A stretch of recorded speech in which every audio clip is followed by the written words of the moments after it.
This is my recap of The Real Housewives of Beverly Hills, Season 5, Episode 18, Lines in the Sand. So the way I'm going to handle this recap is a little bit differently. So first off, just the entire episode consisted of all the girls except for Carlton go to Puerto Rico. Joy spends some time with her family while all the rest of the girls go to an island and get to a fight with Lisa. And then that night they all get back together and they get into a fight with Lisa. End of episode. So I'm going to kind of handle it topic by topic. First off, no Carlton, which is a bummer. So I'm really warming up to her. Joyce, universally the fans outpoured their sympathy to her. She dealt with the situation in the way that she felt most comfortable, meaning that she continued on the trip even though she was grieving. That's her right. She's allowed to do that. More and more I am really liking Joyce. When I first met her, I wasn't sure what to think of her, but through conflict, I've seen consistently that she tries very hard to be objective and fair, and I appreciate that. So I'm becoming more and more of a Joyce fan, especially in light of what's happening. Now, heading into this trip, Brandi has one-on-one talked with Kyle and Kim in great detail about how evil and manipulative Lisa is.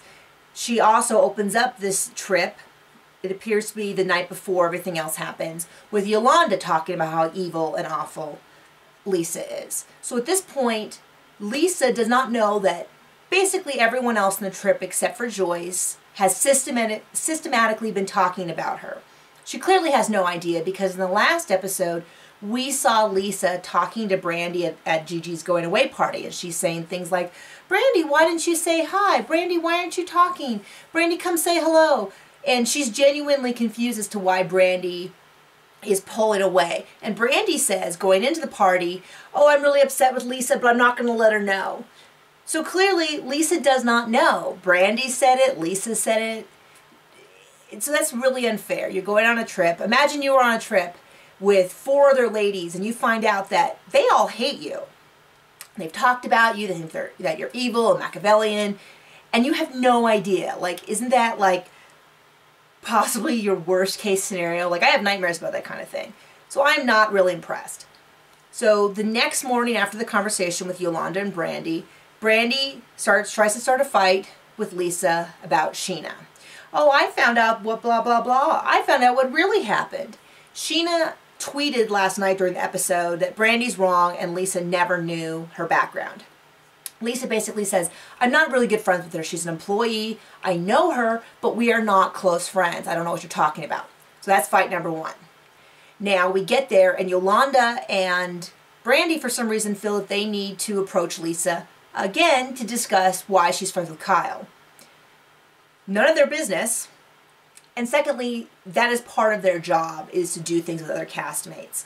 So Lisa and Kyle kind of getting over it to throw a party for their husbands is not only normal, but it's also kind of their job. So Brandi and Yolanda were out of line and Lisa tells them. So that's attempt number 2.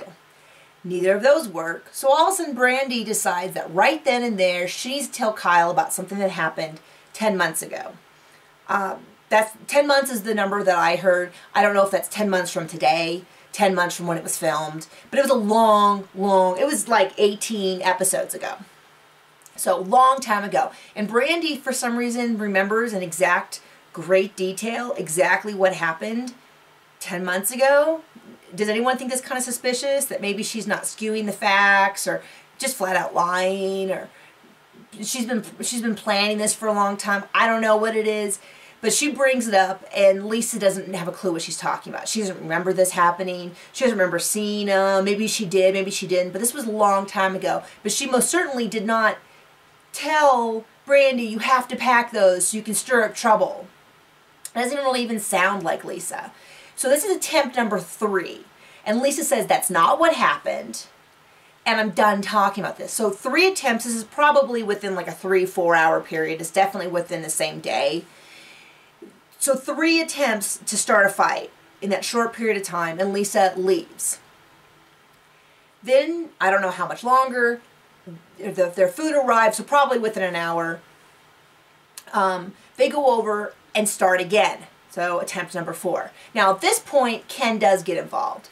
Normally I don't really like the husbands getting overly involved, but this is the fourth attempt within a few hours, and it's his partner, and they're coming at her again for something that's already happened. It's gonna happen. That your significant other's gonna get involved. That's just how it is. And Yolanda is really not in a place to talk about that because her husband told all the ladies to shut up last season. So kind of on some unstable ground there, Yolanda. Now they're upset. Mauricio's upset, but he's the only one.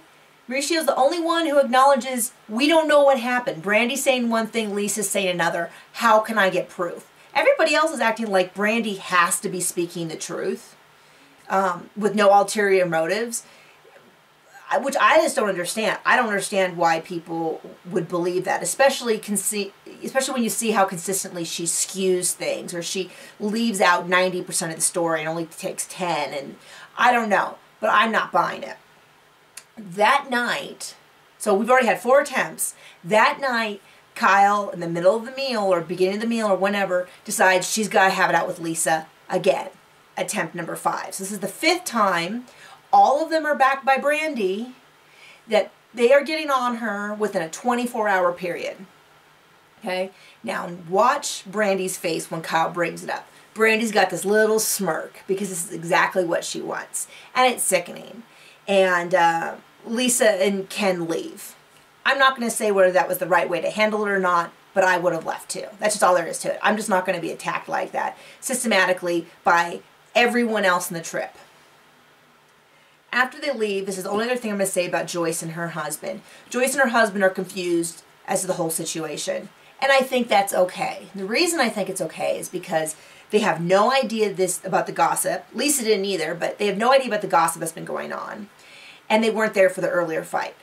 Joyce even said, after seeing the whole thing, totally different. She would have had a totally different response because it's, Lisa already said she had nothing to do with it. But that's the whole episode. There you go. I've been dreading it all week. I know a lot of the viewers have been dreading it. It's over, and now we can move on. So anyway, I will see you next week.